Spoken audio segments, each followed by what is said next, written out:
Buenos días, buenas tardes, buenas noches. En el momento que estén viendo este video, les habla su amigo y abogado Luis Enrique Mendoza Rojas en un programa más de Más Derechos que Torcidos. Hoy con la grata presencia del maestro Juan Carlos Mesa Ochoa. ¿Cómo está, maestro? ¿Qué tal, maestro? Bueno, doctor, porque me Gracias. acabas de dar la Apenas noticia estamos... antes de entrar al aire, que ya le acaban de entregar su título de doctor, entonces es un trabajo que requiere mucho esfuerzo y enhorabuena, felicidades. Muchas gracias. Pues bienvenido aquí y vamos a leer su parte de su currículum, que es muy extenso, así que vamos a leer una parte de él. El maestro Juan Carlos Mesa Ochoa estudió en la Universidad del Golfo de México de 1995 a 1999 la licenciatura en Derecho en Minatitlán, Veracruz, con titulación en el trabajo de tesis denominado La necesidad de los autorizados de conocer de manera práctica el juicio de amparo indirecto y sus principales características. Del 2008 al 2009 estudió la maestría en Derecho con especialidad en Amparo y Control Constitucional en la Universidad Juárez Autónoma de Tabasco. En el 2012 estudió el doctorado con especialidad en Función Judicial en el Tribunal Superior de Justicia del Estado de Tabasco.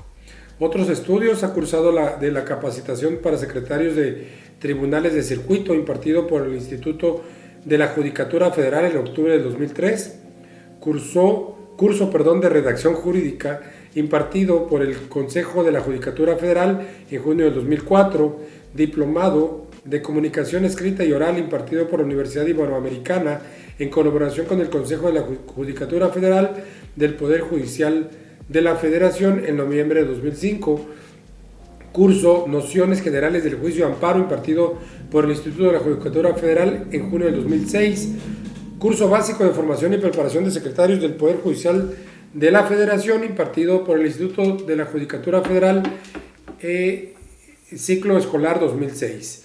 Curso Nociones Generales de Procedimientos Civiles Federales impartido por el Instituto de la Judicatura Federal en abril del 2007. Curso Microsoft Word Intermedio 2003 impartido por el Colegio de Educación Profesional Técnica del Estado de Tabasco en colaboración con el Consejo de la Judicatura Federal en junio de 2007. Participación a la conferencia El Gran Desafío Tú Mismo, cómo resolver con perspectiva de género, impartido por el Consejo de la Judicatura Federal, agosto-septiembre de 2014. Análisis de protocolo de actuación para juzgar con perspectiva de género, haciendo realidad el derecho a la igualdad. Segundo periodo y valoración económica del daño ambiental y acceso a la justicia ambiental, impartido por el Instituto de la Judicatura Federal. Curso para generar espacios libres de violencia y curso de género como herramienta para la igualdad. En la experiencia laboral que tiene el maestro es en el tercer tribunal colegiado del 10º circuito con residencia en Morelia, Michoacán, oficial de limpieza y mantenimiento. Juzgado noveno de distrito del 15º circuito con residencia en Tijuana, Baja California, oficial judicial. Segundo tribunal colegiado en materia de trabajo en el primer circuito, oficial judicial de SPS en el tercer tribunal colegiado del 10º circuito con residencia en Villahermosa, Tabasco, como oficial judicial en el tercer tribunal colegiado del 10º circuito con residencia en Villahermosa, Tabasco, oficial administrativo en el segundo tribunal unitario del 10º circuito con residencia en Villahermosa, Tabasco, oficial administrativo, actuario judicial y secretario del juzgado en el juzgado segundo distrito del estado de Tabasco con residencia en Villahermosa, Tabasco. Secretario del tribunal en el tribunal colegiado en materia administrativa del 10º circuito en el estado de Tabasco con residencia en Villahermosa. Secretario de tribunal en el primer tribunal colegiado en materia de trabajo del 10º circuito con residencia en Villahermosa, Tabasco. Y secretario del tribunal del segundo tribunal colegiado en materia de trabajo del 10º circuito con residencia de igual forma en Villahermosa. Y secretario de juzgado en el juzgado segundo de distrito en el estado de Tabasco del 10º circuito con residencia en Villahermosa. Pues un extenso carrera laboral. ¿Qué nos lleva en esa experiencia, maestro? Sí, fíjate que tengo la fortuna de haber recorrido casi todos los puestos, digo, porque me falta nada más ser juez y magistrado. Claro. Pero haber recorrido todos los puestos que hay en el Poder Judicial, desde oficial de mantenimiento hasta secretario de juzgado y de tribunales colegiados en materias de trabajo, en materia administrativa. Claro. Y en el devenir de esa carrera, desde que en Tijuana ya de oficial, y realizaba el ejercicio de hacer como que proyectaba, decía yo. Empecé a hacer como que proyectaba cuando tenía ya casi 5 meses, 6 meses de oficial.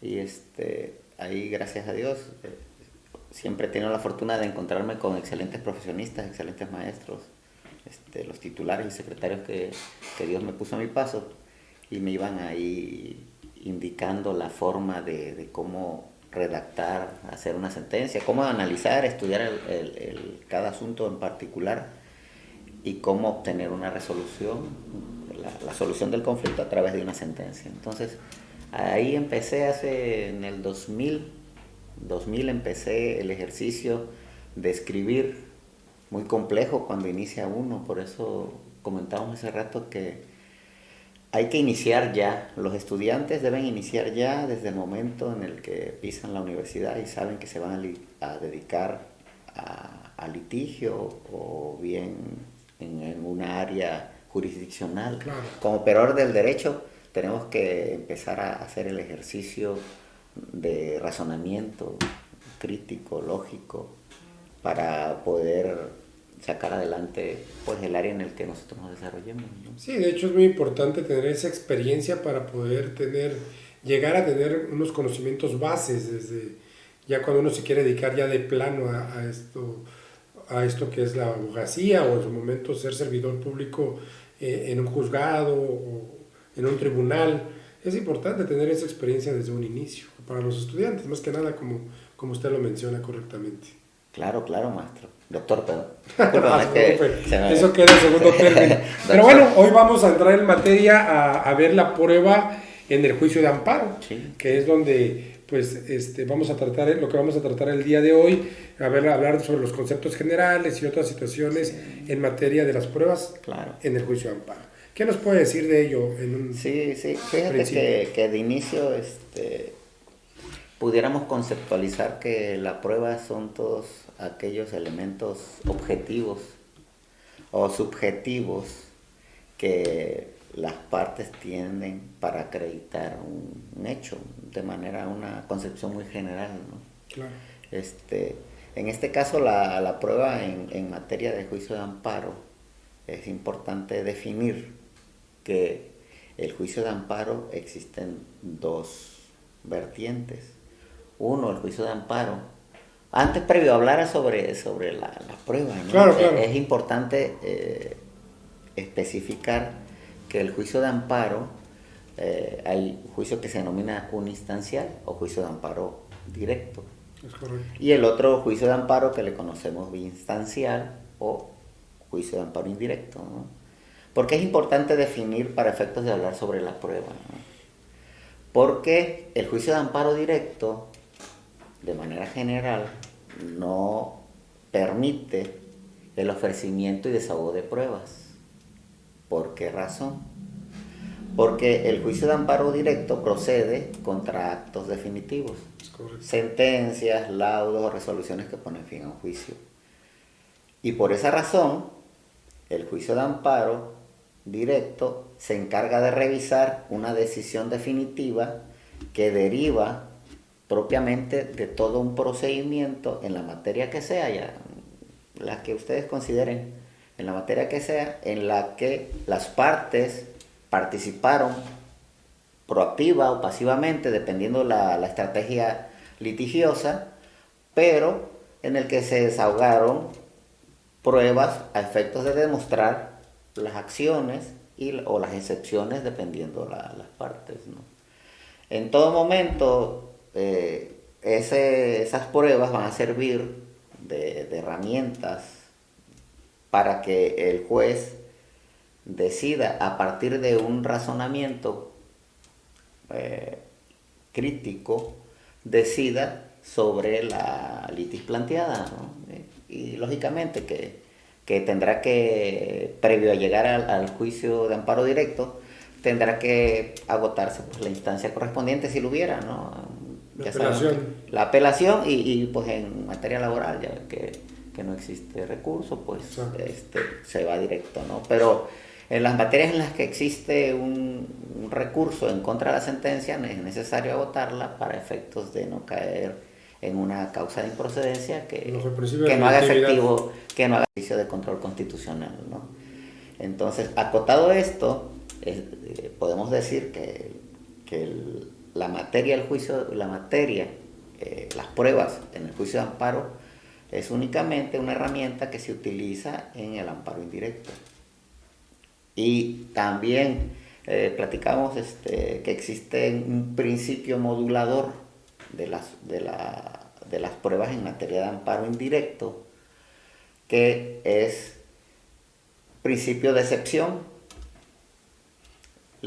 ¿Por qué es un principio de excepción? Porque el artículo 75 de la ley de amparo prevé que los actos se van a analizar de conformidad se hayan probado ante la autoridad responsable. Y por esa razón, de manera muy general, pues no se pueden utilizar pruebas que no estuvieron al alcance de la autoridad responsable al momento de emitir una decisión. Claro. Sin embargo, esa es una regla del 75, pero también prevé la propia ley de amparo que existe una posibilidad cuando eres tercero extraño a juicio o bien cuando no se tuvo la oportunidad de ofrecer las pruebas. Es correcto. Entonces, como tercero extraño a juicio, bueno, pues no eres parte de la contienda, de un procedimiento, y por esa razón, pues no vas a poder ofrecer pruebas, ¿no? ¿Qué es lo que pasa regularmente? Te llega alguna notificación de ejecución o algo y pues te sorprende porque pues sin ser parte de un juicio ya te están desalojando, te pretenden emitir una orden de aprehensión, ¿no? Claro. Y sobre el tema de las órdenes de aprehensión, por ejemplo, ¿no? Cómo se va transformando el derecho. Y anteriormente, o más bien sobre el derecho tradicional, la materia penal tradicional, cuando se reclama en amparo indirecto la orden de aprehensión, en la gran mayoría, pues el investigado o el indiciado no participa en la averiguación previa, así se denomina en ese modelo. Es correcto. No participa, y como no participa, pues nada más conoce el acto reclamado cuando la policía lo anda buscando y empieza a investigar ahí cerca del domicilio, por el domicilio, y pues lo que origina que pues, el justiciable vaya al amparo, ¿no? Y pues se sorprende cuando es cierto el acto y sale una orden de aprehensión. Y en el sistema tradicional la Corte estableció que pues, como no tuvo la posibilidad de participar y ofrecer pruebas, podía ofrecer pruebas, ¿no? Uh-huh. Y sin embargo, como el sistema penal cambió, entonces la orden de aprehensión hoy en día pues la emite pues, un juez, en el que va un fiscal y hace una solicitud, y pues ya ahorita ya el juez ya no tiene a su alcance la carpeta de investigación o la averiguación previa antes, que viene siendo similar. Bueno, antes eran pruebas y ahorita son datos de prueba. O sea, ahora, ¿no? El fiscal tiene que ir a justificar la necesidad de cautela. A través de la necesidad de cautela, pero lo importante es que el juez en ningún momento tiene la carpeta y el fiscal de manera oral, porque es un principio de ese modelo, va a justificar pues a través de la necesidad de cautela que se dicte la orden. Y por esa razón la Corte estableció que ahora contra órdenes de aprehensión pues ya el justiciable no puede ofrecer ya pruebas en el amparo. ¿Por qué? Porque al final del día esas pruebas que se ofrecieran en el amparo y se desahogaran, pues no fueron tomadas por el juez porque pues nunca tuvo el expediente, sino fue con base en las consideraciones expuestas y los datos de prueba expuestos por el fiscal, ¿no? Entonces ahí pues algunos dirían que se hizo una regresión en contra del derecho justiciable, otros dirían que es propio del nuevo modelo, ¿no? Al final del día, lo cierto es que la orden de aprehensión pues no únicamente pues es para invitar al gobernado a acudir a la audiencia, acudir porque a la tiene que ir a la audiencia. acudir a la audiencia, Exacto. ¿no? Así es, ¿no? Ya tienes que ir, y a veces sale también para efectos de que no le impongan la medida de cautelar de prisión preventiva. Sí, sí. He visto algunas resoluciones ahí que salen en ese sentido. Ah, sí, sí, es cierto, sí. Incluso también hay criterios y los jueces de distrito establecen en la suspensión, cuando sí lo solicitan, dicen, ¿sabes qué? Ve a la audiencia y ahora, si el fiscal solicita prisión preventiva y con base en los argumentos el juez la decreta, ¿sabes qué? No la ejecutes hasta que se resuelva el fondo del juicio. Exacto. Entonces, pues, aun cuando el ejercicio procesal, en el ejercicio procesal, las partes van a verbalizando y ejerciendo las acciones pertinentes, así que le considera el fiscal y la defensa igual, aun cuando existiera una medida restrictiva de libertad, no pudiera ejecutarse precisamente en favor del derecho del gobernado, ¿no? Para que también no se vuelva letra muerta el amparo contra esas acciones, ¿no? Yo Claro. creo que es un punto importante eso, ¿no? Muy bien, maestro. ¿Qué principios rigen la prueba en el juicio de amparo? Pues decíamos hace rato, ¿no? Uh-huh. Algunos tratadistas establecen que como el principio de pertinencia, ¿no? Pudiera ser. Y el otro principio yo lo denomino, lo he leído, de excepcionalidad, que hablamos hace rato, ¿no? Y la excepcionalidad estriba precisamente porque solo cuando es tercero extraño o cuando no tuvo oportunidad va a ofrecer pruebas. De otra forma, el acto reclamado tiene que analizarse como haya sido demostrado en el juicio del que deriva la propia resolución, acto reclamado, ¿no? ¿No? También pudiera ser en aquellos actos administrativos, ¿no? Claro. Pues, de manera general, cuando el acto administrativo es propiamente emitido y no deriva de un procedimiento seguido en forma de juicio, pues entonces pues no hay intervención de las partes, ¿no? Es un acto basado en la unilateralidad y la coercitividad del ente gobernante, ¿no? De la autoridad. Entonces ahí es donde se permite hacer ejercicio de las pruebas, ¿no? ¿Para qué? Ahora, lo importante y lo que sí debemos tener claros, el que va a ejercer este medio de control constitucional debe de tener claro que tiene dos objetos. Las pruebas tienen dos objetos.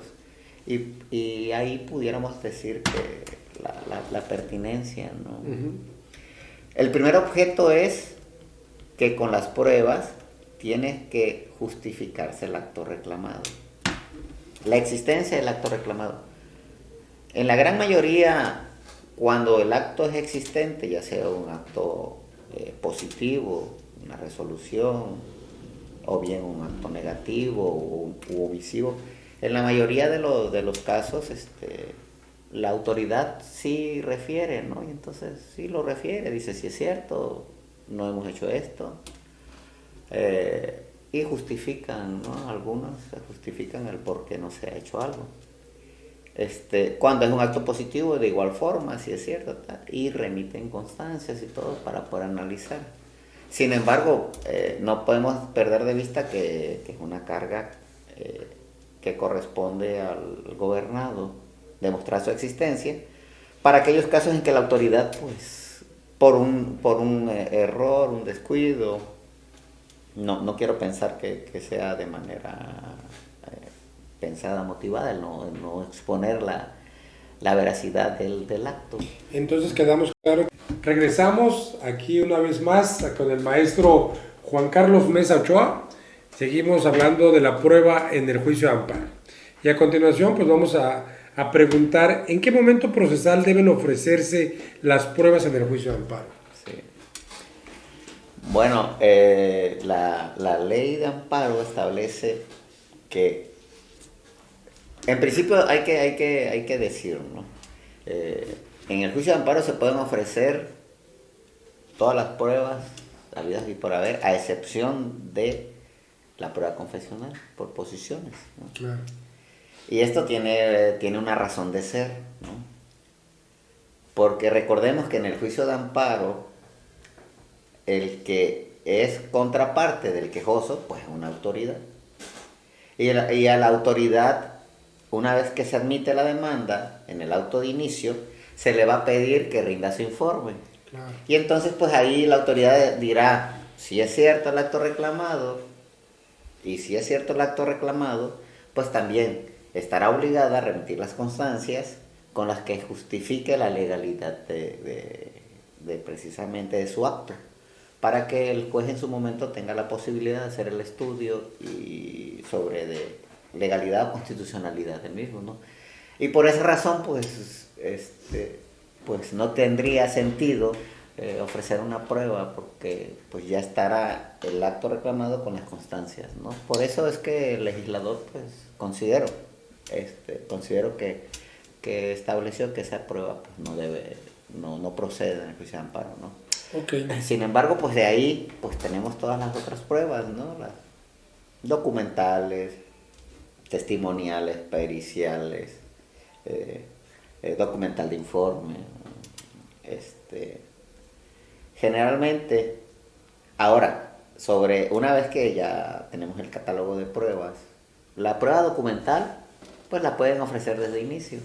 Claro. Inclusive, aunque no se ofreciera como tal, es decir, que la demanda se redactara, ofrezco la prueba documental, si va agregada esa documental al expediente, a la demanda, si fuera agregada, sería suficiente para que el juez tenga la obligación en el momento de dar cuenta en la etapa de la audiencia, dar cuenta de esa prueba documental y tomarla en consideración, valorarla al momento de dictar sentencia. Entonces, pero bueno, el experto la exhibe de origen, o bien en el momento en el que está la audiencia constitucional puede ofrecer la documental, ¿no? ¿Por qué la documental se la puede ofrecer ahí? Hasta ese momento, ¿por qué el legislador lo considera así?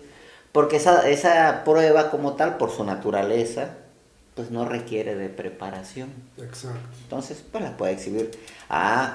Ahora, la propia norma, la ley reglamentaria del 103 y el 107 de la Constitución, prevé que para todas las pruebas que requiera de preparación, es necesario que se anuncien 5 días con anticipación, descontando la fecha de la audiencia constitucional y el día de su ofrecimiento. Okay. O sea, realmente serían 7 días, ¿no? 7 días, porque dice, oye, tengo 5 días, pero pues ahí hay una trampita en la ley y resulta que te quitan 2 días más ahí, ¿no? Y ya. ¿Qué pasa si no cumples con esa formalidad? Pues te la van a desechar, ¿no? Pues extemporánea. Sí, porque pues está exhibida fuera del plazo que establece la norma, ¿no? Y entonces ahí te pudieran desechar la prueba, ¿no? Ahora, ¿qué pruebas serían? Bueno, pues las que necesitan o requieren preparación, pues las testimoniales, ¿no? Las periciales, una inspección, una documental de informe, ¿no? Son las que se me ocurren, ¿no? Pues alguien pregunta, oye, las videograbaciones, los discos o audios, pues no. Ya la propia Corte estableció que esas videograbaciones o audios y videos contenidos en los discos, en USB, depende de la tecnología, son considerados como documentos. Y hoy en día, como ha evolucionado la tecnología, en los juzgados de distritos pues se tienen las computadoras, claro, en las que pues fácilmente uno ingresa el USB o el disco y se reproduce el video o audio video, y entonces pues ya se desahoga, ¿no? Pero propiamente porque ya está definido que es un documento, ¿no? Entonces, si es un documento, pues la puedo ofrecer en cualquier momento, ¿no? Claro. Y si no se la admiten y se la desechan, pues vayan al recurso de revisión al momento en el que, o si se la desechan previo a que se resuelva, ¿no? Pues vayan al recurso de queja, ¿no?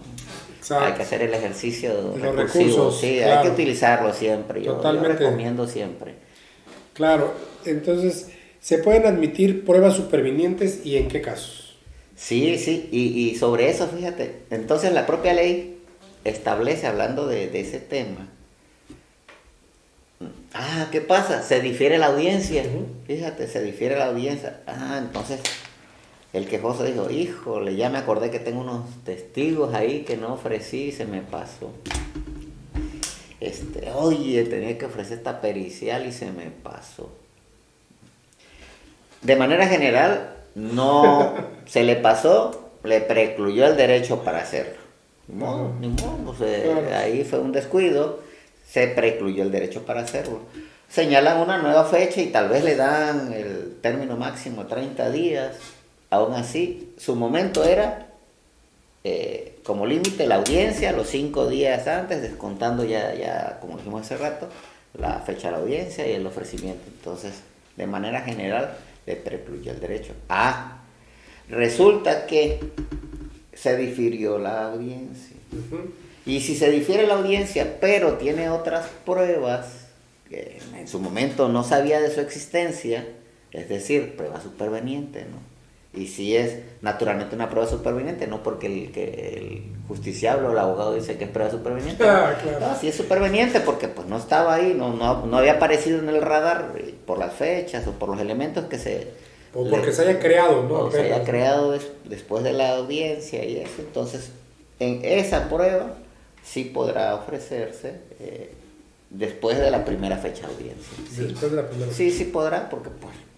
inclusive si se difiriera 3-4 veces es una regla que aplicaría, ¿no? Okay. Sí, pues acaba de constituirse ayer, antier, pues se difirió 3 veces, sí, pero pues vas a darte cuenta, juez, que es una prueba superveniente hasta ahorita, ¿no? Entonces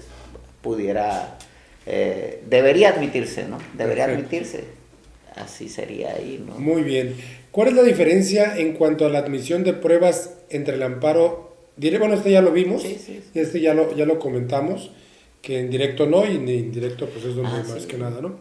Así es. Y entonces, ¿cómo valora el juez de amparo las pruebas aportadas? Fíjate que ese tema es importante, es muy importante, el tema de la valoración de la prueba, ¿no? Y como secretario debe tener mucha experiencia en ese contexto. Tiene uno que ir haciendo ese ejercicio, pero metodológicamente el análisis de la prueba ha cambiado. Ajá. Yo tengo poquito más de 25 años en el quehacer jurisdiccional. Poquito nada más. Sí, más o menos. Entonces, una vida, incluso, un cuarto de vida. Incluso desde que estaba en la universidad, yo estuve ya en un despacho, hice mi servicio social en una agencia del Ministerio Público. Desde que estudié la licenciatura, yo sabía que quería dedicarme a operar en el derecho, ¿no? Tan es así que el título de mi trabajo de tesis es la necesidad de los autorizados de conocer de manera práctica, ¿no? De las etapas de juicio de amparo y sus principales características. Sí, es correcto. O sea, la intención siempre fue que el gobernado, que el operador del derecho tengan los elementos suficientes y claros para poder ejercer el derecho constitucional lo mejor posible, ¿no? Eso siempre fue mi intención. Ya me perdí con la pregunta. ¿Cuál es? Perdón. Es cómo valora el juez de Ándale. amparo las pruebas que iba por ahí. Sí. Exactamente. Entonces, resulta que desde hace mucho tiempo, inclusive ahorita lo veo en algunas leyes, códigos nacionales, que hablan de ese análisis subjetivo, ¿no? Sí, racional, bajo las máximas de la experiencia, La lógica. experiencia, la lógica, o sea, eso realmente es un análisis subjetivo de la prueba, porque es en base a ese cúmulo de pruebas llegan al convencimiento de que eso es. Claro. Hoy en día el derecho va evolucionando y a mí me gusta más la teoría de la razonabilidad, ¿no? ¿Por qué la teoría de la razonabilidad? Hay un test, de hecho, de la Suprema Corte Sí, de razonabilidad. pero la prueba como tal es un ejercicio que se debe hacer de manera razonada. La valoración de la prueba debe ser de manera razonada. No porque yo me convenzo de que todo ese cúmulo de pruebas puede ser, o porque la experiencia dice que esto debe ser, no es así. No, claro. Cada elemento de prueba tiene que analizarse. Uno, la vamos a conceptualizar o verificar en su continente, la prueba como tal, constituida. Pero también es importante para efectos de ver qué es lo que se demuestra y se acredita en su contenido. Y a partir de su contenido, el juzgador tiene que analizar de manera razonada todos esos elementos, detalles que cada prueba tiene, ¿no? Por decir un documento, ya pues el hecho que me exhiba un documento es suficiente para demostrar lo que el quejoso o la parte dice que se demuestra, pues yo considero que no, ¿verdad? Un acta de nacimiento, un acta de matrimonio, un instrumento público, pues no, hay que irnos al contenido. Oye, es que, pues sí era el dueño, sí, pues sí, tú dices que sí era el dueño, pues más o menos, ¿verdad? Porque la mamá le puso una cláusula, no la puedes vender hasta que yo viva. Ah, Chihuahua, no, pues sí, se lo dio el dueño. Entonces, ahí razonadamente, ¿sabes qué? Es cierto, sí, ya los derechos ya te fueron transmitidos de este bien, nada más que, ojo, tú ese contrato que hiciste es ilegal, porque aquí hay una cláusula que te limita para pasar a terceros ese derecho, que tu mamá está viva y te viene reclamando que ya la quieren sacar de la casa precisamente porque tú, desconociendo y violentando esa cláusula, ya vendiste el bien inmueble, no lo podías hacer, ¿no? Claro. Entonces, de eso se trata el estudio razonado de cada prueba, las mismas periciales, ¿no? Ofreces 1, 2, 3, tienes 3 periciales, ¿y qué dice el juez? No, pues mi tercera discordia porque esa es mi prueba y por eso es la que vale. Conclusión, transcribo, tal. Ah, momento. No por el hecho de que sea el dictamen del perito del juzgado, por llamarle de una forma, Es el más objetivo. es la que merece el valor, ¿no? Hay que ir a su contenido para que de manera razonada se analice y se diga, oye, momento, pues si es que el quejoso sí estableció cuáles son esas razones, los métodos, qué métodos utilizó, los detalló, claro, qué exámenes realizó, si hubo encuesta, todo, aquí están anexados y su conclusión hace un estudio, un razonamiento muy entendible a partir de esa metodología, de esos exámenes que practicó para llegar a su conclusión. Es evidente que esta prueba pericial es la que merece mayor valía. Esta no ni siquiera dijo qué método utilizó, no realizó ni un estudio, no realizó, pues nada, llegó a una conclusión. ¿De dónde? No sabemos, ¿no? Entonces, por esa razón, hablando de razón, sí, debe de imperar valor aquel medio de prueba o la prueba como tal que se ha desahogado y que cumple con todas las formalidades exigidas, ¿no? Y que están planteadas propiamente en el documento y analizadas. Y ese es el ejercicio de razonabilidad que todo juzgador debe de realizar al momento de evaluar prueba por prueba en lo individual para ir extrayendo el contenido, lo que nos da cada medio de prueba, cada prueba como tal, para hacer su sentencia. Me voy a salir un poquito de la prueba, pero quiero Sí. entrar en este tema de la perspectiva de género, Porque en materia penal, a pesar de que el código adjetivo en la materia lo establece, por lo menos para el Ministerio Público en el 131, fracción 23 bis, donde dice que se debe de investigar con perspectiva de género. Y en el 134 también establece que se debe de juzgar con perspectiva de género, ¿no? Ahí, ¿cómo se establecerían las pruebas con perspectiva de género? O estas funciones, tanto la investigación y el juzgar con perspectiva de género. Sí, es que ¿Qué nos puede decir?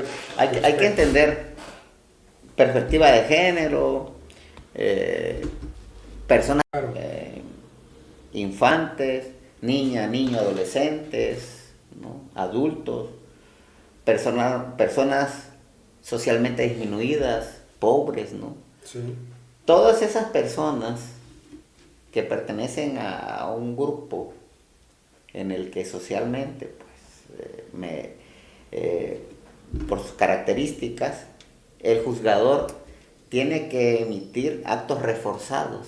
Okay. Actos reforzados, uno. Y dos, esos actos reforzados también implican que se les exija la mínima acreditación. Las pruebas que se deben de exigirse tienen que ser con un modo de exigencia más laxo, menor, precisamente porque ellos, por sus propias características y particularidades de cada persona, merece precisamente que el Estado, a través de los operadores jurídicos, le dé las más amplias protecciones, ¿no?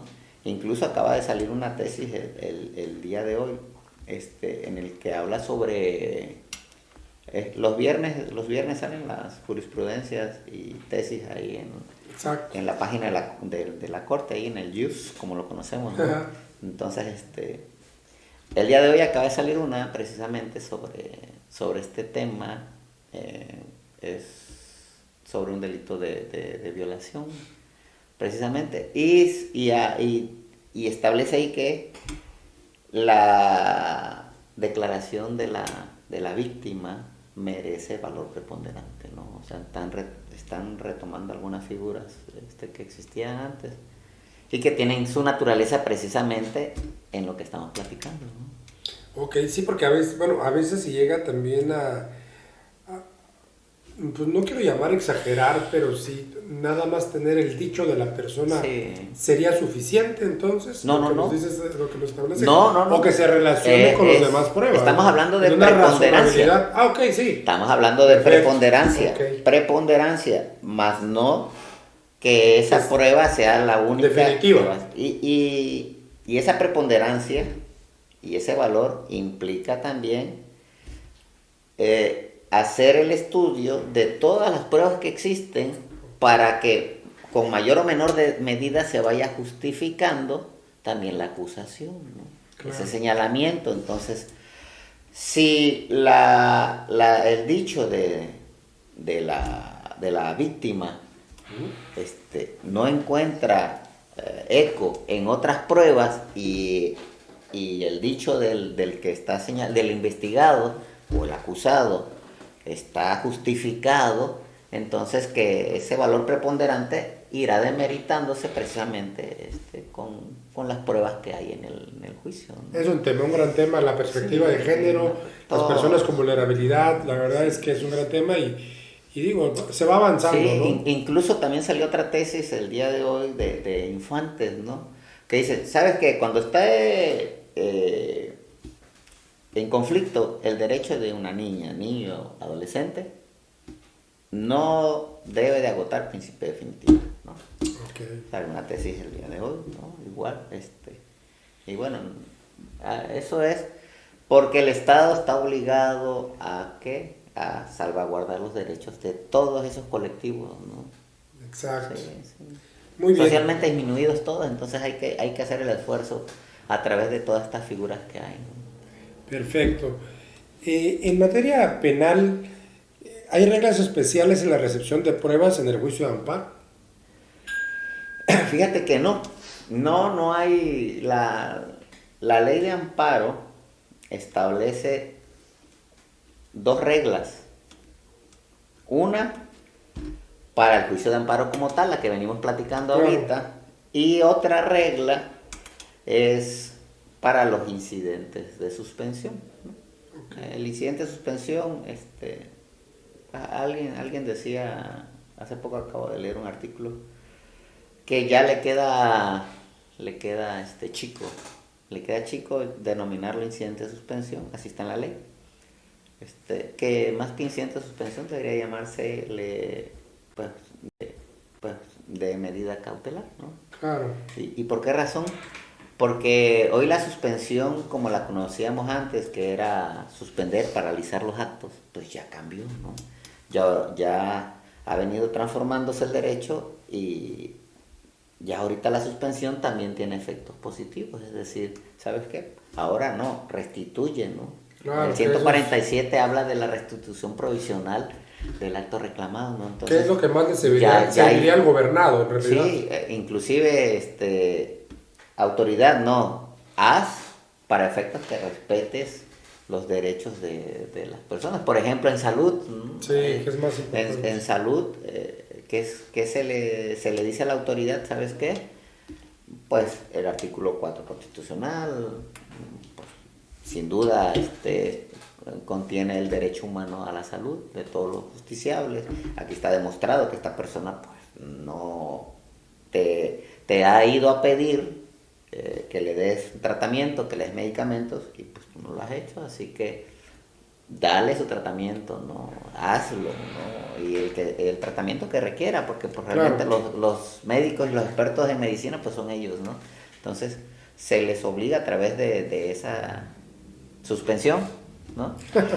Todavía. Se emite una medida, pero se denomina suspensión, pero a través de la suspensión se emiten las medidas para efectos de que se le dé una cautela, ¿no? La Una protección, medida cautelar, ¿no? la protección que requiere el justiciable. Muy bien, maestro. Maestro, por último vamos a preguntarle su perspectiva sobre esta nueva forma de que va a ser de justicia, esta nueva, o ya no es nueva, la reforma judicial que ahora nos tiene. ¿Cuál es su perspectiva de este tema? Fíjate que sobre ese tema es un modelo novedoso. He estado viendo a los participantes que hoy en día van a contender para jueces y magistrados. Y me he encontrado con la sorpresa que hay muchos profesionales aspirando para los cargos. Es una oportunidad para el gobernado.